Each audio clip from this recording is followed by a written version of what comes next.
Have you ever been scrolling through Pinterest or watching YouTube videos, or you're online on Instagram and you see all these beautiful homes, and then when you walk into your own home, you're like, oh, I don't even know where to start. And it's not because you hate your home, it's because you just feel stuck. Nothing feels fresh, nothing feels exciting, and honestly, decorating is not fun anymore. If this sounds like you, you are not alone and you're definitely in the right place today. Let's get started. A big thank you to Rocket Money for sponsoring today's video. More on them in just a little bit. So I'm sure you saw the title of the video, Decorating Burnout and How to Fix This. So if that sounds like you, be sure to give this video a big thumbs up. It really helps my channel out and I truly appreciate it. As someone who talks about decorating all the time, I get decorating burnout all the time. Just this past year, I had a hutch sitting in my kitchen that I left blank for months. And I could not figure out what I wanted to do. I did not feel inspired. Nothing was sparking my decorating, inspiration. And so I left it blank. And I'm going to talk to you about different ways like that can help you actually get your spark back. Over the years, I have helped thousands of women decorate their home. I'm going to show you today how to be inspired, what you can do to make your home feel like the most amazing place that you've ever wanted to hang out. You don't need a complete makeover. You don't need to spend a fortune. You just need a little shift in your mindset to achieve this. First, let's address the issue. Are you in a decorating burnout and you might not even know it? Did decorating used to feel fun and now it no longer feels fun? Maybe you keep shopping and you're hoping that something's going to spark your inspiration. Or maybe you're like me and you keep scrolling like Pinterest or Instagram trying to get that inspiration, to get that spark.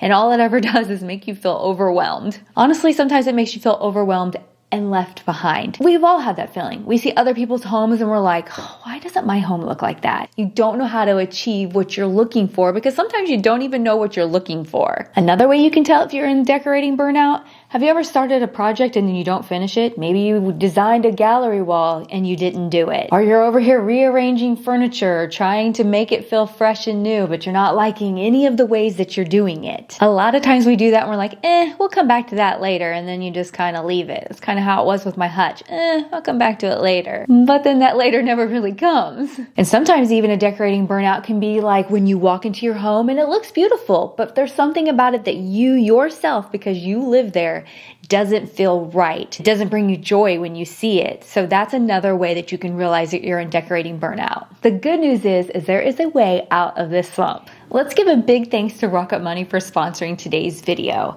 I have to tell you, I always thought that I did such a great job budgeting my money.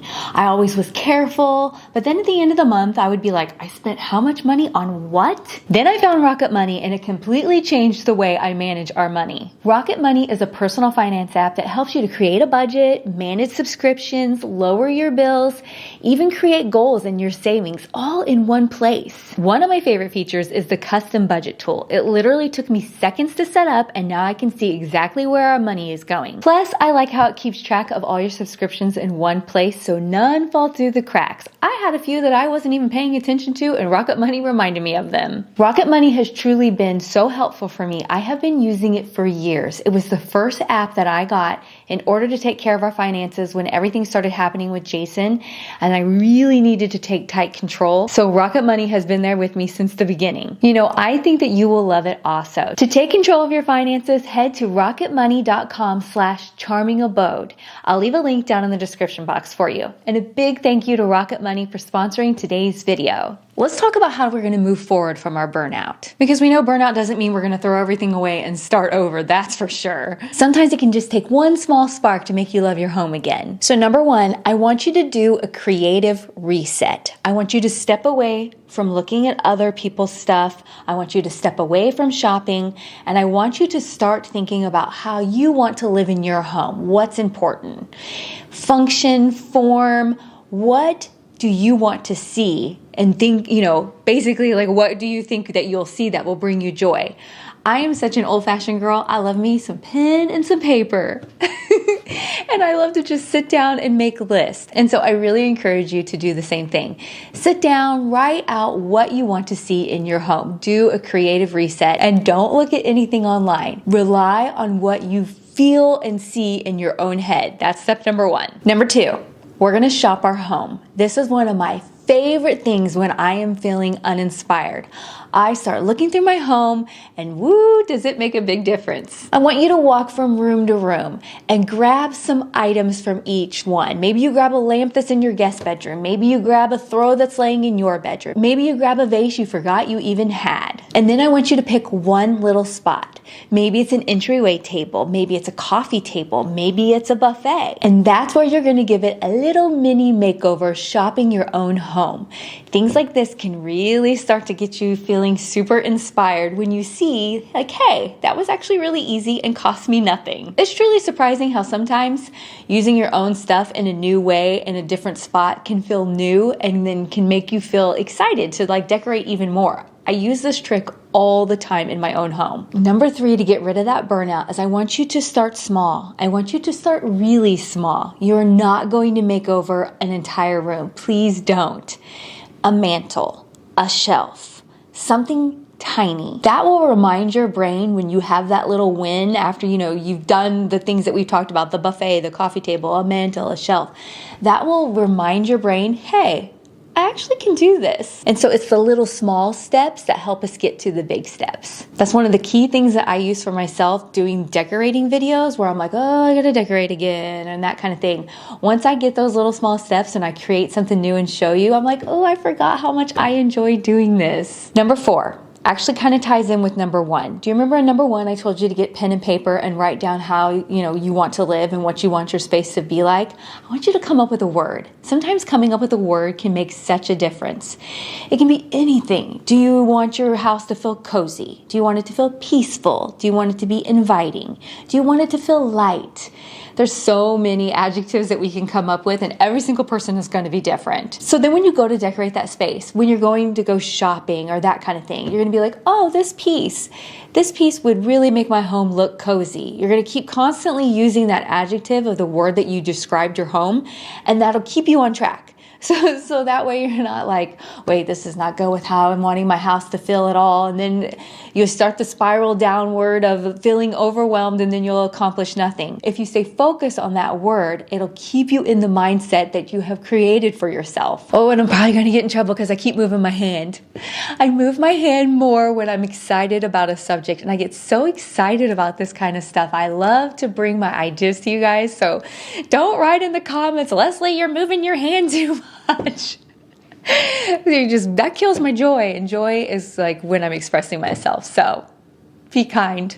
Number 5, I want you to bring meaning back to your decor. I don't want you to feel pressured. I want you to bring it back to you. And we're going to talk about things that make you happy. Display a photo that you love. Use grandma's mixing bowl as the centerpiece on your island. If you have kids, frame their handwritten artwork. Those are the little things that'll help spark just your imagination, your creativity. Because if we have a connection to a piece, then we feel so much more joy putting it on display in a way that feels just really beautiful to us.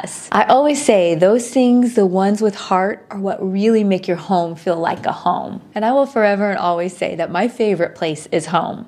And I think a large portion of you guys would probably agree with me. Be sure to let me know down in the comments. Is it just me? I think I could just be a homebody forever. This number 6 is something we've been doing here on my channel, and that is ask for fresh eyes. I love how you guys have been sending me your photos. So next week will be the week that I put out where I'm fixing my subscribers' homes. I've been doing it every 4th week. So like a video goes out every month. Asking for fresh eyes because we get stuck. And as we've talked about many, many times about how when you're just looking at your own stuff over and over, it just, you don't see what you need to see. And I love when you send it in to me and I can instantly see because I have a different perspective than you have. So if you want to send in any photos, you can send it to leslie@acharmingabode.com. Tell me what you're having trouble with in the space and give me permission to use your photos. I just want to remind you again, I've been trying to remind you guys in every video that if you haven't heard from me, it doesn't mean your photo's not being featured. It's just like there's a lot I've been going through and working on, and I will eventually get back to everyone, or you'll magically see it in the video next week or a few weeks down the road. Let me give you some advice on what not to do. Don't tear your home apart. don't get overly enthusiastic and think you're just gonna like take everything off the walls, and this is magically going to help you fix the situation, because it's not. Chaos is definitely not going to help with burnout. That's actually going to increase it. So do not start there. Do not just start ripping your home apart. Number 2 of what not to do not go on a shopping spree. I have taught you guys in the past many, many times that we always shop with a purpose. We never go and just buy a bunch of things that we think we're going to like, or they look great in a store, but we don't have like an intentional place and that we're going to put it in our home. No shopping sprees. We only shop with a purpose. Number 3, do not decorate for the internet. I had to remind myself of this because I get judged a lot by the internet. Those pillows are too small. Your sectional looks too big. They're not in the room. They don't live in the space. I do. Do not decorate for the internet. Do not try to keep up with people on the internet. You have to do what's best for your home. That does not work in real life, and don't ever let other people judge your space. They don't live there. Besides, the most beautiful homes aren't the trendiest. They're the most authentic homes. The ones where we put our heart and soul into, and the ones that we enjoy living in. So no decorating for the internet. I have to remind myself of this all the time when I get criticism in the comments. Just let it go, Leslie. They don't live here. This isn't their space. So you're not alone if you feel like this. And last, I want you to never blame yourself. Doesn't mean you lost your touch. It just means that sometimes we needed a little break and a little rest, which is exactly what I ended up doing with that hutch. And I let it set for like 2 months, because then when I got that inspiration and I got that spark, it was so fun and I loved what I did, and I still have it decorated the same way a few months later, and it's going to stay that way until I redecorate for fall. And so that means I did it right. So it means I love what I did.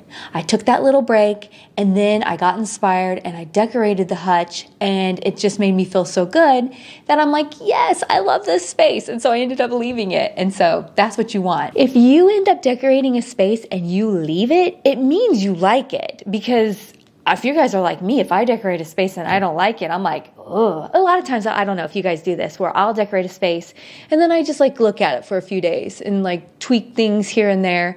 And after a couple days, if I don't like it, I'm like, nope, I don't like this. And I'll just like, remove those items. And I would rather see it blank than with something that I don't like. Am I the only one that does that? Let me know if you guys would be interested in this. I'm thinking about doing a video of 5 small projects to help you reconnect with your home, or like 5 small projects to help you fall in love with your home again. Because I have an idea for the 5 projects, and they're small, and I think they'd be motivating. And we could go through the projects together, and I'll show them to you in my home. And then maybe, you want to do 1 or 2, or maybe you want to do all 5. Let me know if that's a video that you would like to see. So if you took nothing else away from this entire video, I want this video to be your permission slip to stop chasing perfect and to create a home that feels good to you. If you're going to start with one small spot, which one is it going to be? I know we're all different because we all interact with our homes differently. Some of us don't have entryway tables. Some of us don't have an island. It just varies. And some people have all different kinds of spaces that I don't have in my home. So I'd love to hear, what's that one small spot that gives you that inspiration where if you saw a change in it would help create that spark in your home to see what else that you could do. Thank you again to Rocket Money for sponsoring today's video. We'll see you guys again next Sunday. Bye-bye.